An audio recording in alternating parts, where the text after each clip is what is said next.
Erdman.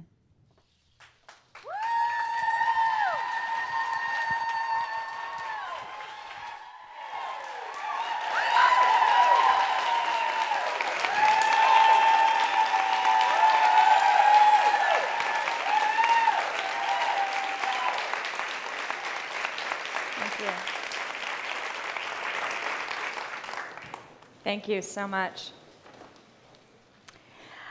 I used to live on a hamster wheel. I was an attorney working, 60 to 80 hours a week. I wasn't happy. I was tired. I was on a first-name basis with the barista across the street and the vending machine down the hall. I longed for the weekends because then I could sleep. My body was a mess.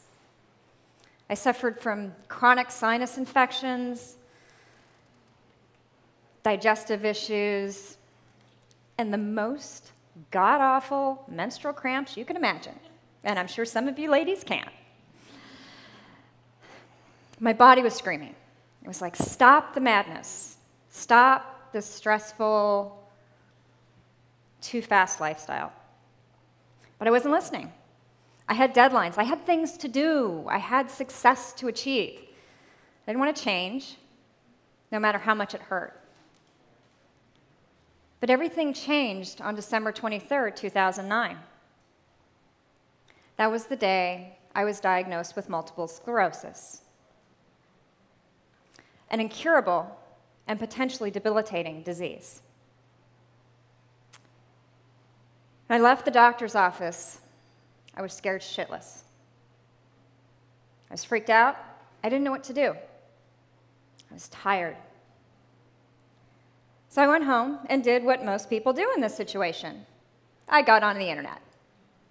I don't recommend it. Because what happened next is I started to create a story. A story where I was in a wheelchair. My husband was going to leave me because I was disabled. And because I had not yet checked off that item on my to-do list, which was get long-term care insurance, I was going to end up destitute. So add that to your to-do list for tomorrow.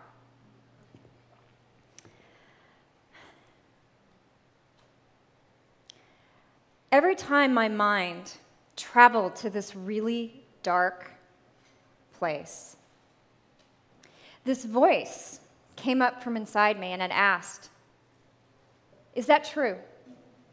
Do you know that that's going to be you?" Of course I didn't. I had no idea. I realized that this was an opportunity. This was a wake-up call. But I still didn't know what to do. Wake-up calls are a funny thing. They come in all shapes and sizes, from a diagnosis to a divorce, from a close call on a backcountry road, to getting in your car at 11 o'clock at night for the 20th night in a row, just having left work, and asking yourself, how much longer can I keep this up? The other thing about wake-up calls is that they never arrive at a convenient time. You can't schedule them on our calendar. In fact, they always seem to arrive at a time when you feel less able or the least capable of rising to the occasion.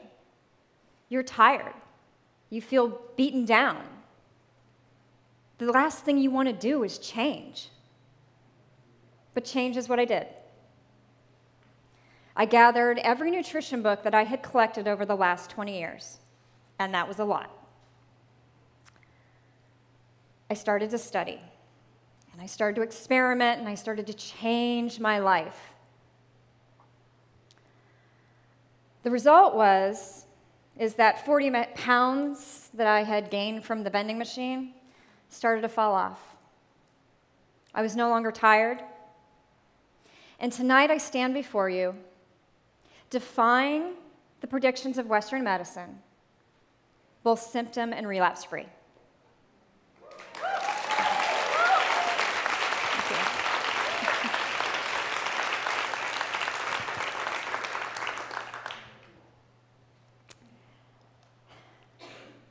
How do you answer the wake-up call?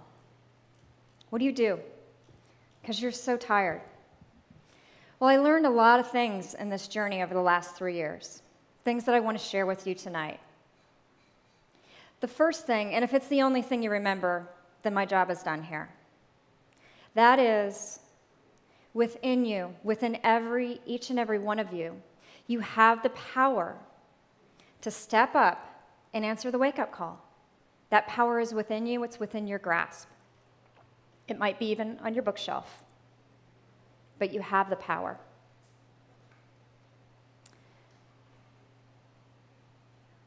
You also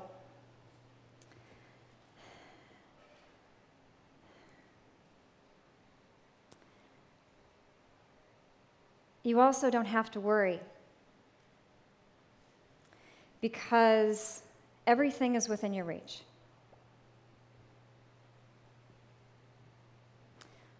Everything you need is within inside you. Those voices, listen to them. But how do you do this? I've come to believe that a wake-up call is nothing but a bundle of energy. It's a catalyst. And all we have to do is find the outlet and plug right in. And direct the energy of that wake-up call in whatever direction you choose. You can direct it in such a way that that energy runs right over you. And that's what I did for many, many years. But this time was different. This time, I directed the energy out of the darkness and into something light and bright and an amazing new normal. And you can too. But how? How do you really harness the energy of a wake-up call? Well, I want to get practical on you. There are 3 things that you have to do. You have to fuel your body, fuel your mind, and fuel your purpose. Our body is made up of trillions upon trillions of cells. And every single one of those cells has, I like to think of it like a little power plant. Like any power plant, you need to fuel it in order for it to create energy. Consider if you were on your way home tonight and you stopped by the grocery store to fill your gas tank with corn oil. You wouldn't make it home, right? Well, the same thing happens when you fuel your body with the standard American diet. You know, the stuff, the overpackaged, the processed, the oversugared, oversalted, food-like substances. Your body doesn't run on those. So the first step is to fuel your body with whole, real, juicy, tasty, organic, nutrient-dense, alkaline foods. Now, I love food. And I'd love to tell you that kale and quinoa is all you need, ladies. It's all you need, but it's not. You also have to fuel your mind. We do that with our thoughts. And those thoughts are so incredibly powerful, that power inside you. Dr. Bernie Siegel has shown us that the thoughts a person thinks before they go in to cancer treatment determines the effectiveness of the treatment.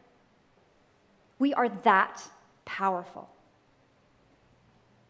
Our thoughts are the difference between self-sabotage and self-care.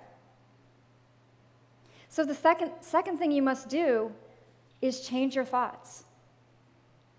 Get rid of the negative and instead change your thoughts to positive, loving thoughts. And you're going to hear some stuff tonight about how to do that. Things like gratitude, meditation. Your thoughts you can change. You can also ask better questions. Questions like, is that true? When I returned to work after being diagnosed, I walked into my office, and again that voice came up inside. This time it asked, "What are you doing here? Why are you here?"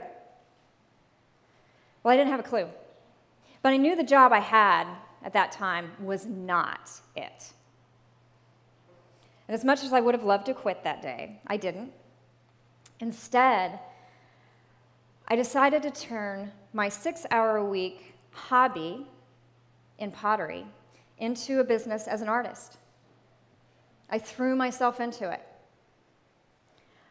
I was consumed by it. It was what I dreamed about at night, and it's the first thing that I thought of when I got up in the morning. It's what got me up in the morning. And I sent my work all over the world, and I was living my purpose because I was bringing beauty into people's homes. But purpose is a really funny thing because it's not static. It's dynamic. It changes with us. It grows with us, and then we grow into it, and it's this beautiful cycle. I no longer make pottery, but I'm still living my purpose. And that purpose today is to coach and teach and inspire other women to answer their own wake-up call. Now, when your wake-up call comes, you don't go hunt down your purpose. Instead, you just become open. You get yourself ready to receive the messages. Because when you're ready, the messages will come. Your purpose will appear. So just be open to it. Let your heart open to what it is you're truly meant to do. And it doesn't mean that you have to quit your day job. It may mean that you just need to go do that hobby that you've always dreamed of doing. Or it could be volunteering for a cause you're passionate about. Or it could be raising the most amazing children. But it's that thing that gets you bounding out of bed in the morning. That's your purpose. So live it. When the wake-up call comes, and it almost always does for all of us in some form or another, when it comes, answer it. Pick up the phone.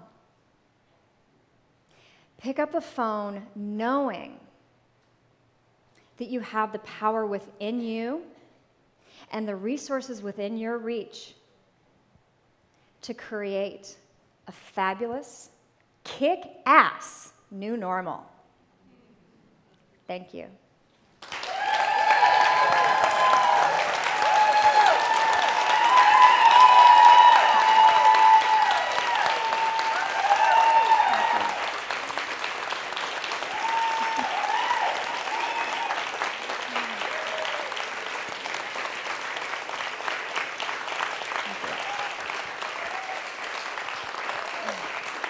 Thank you.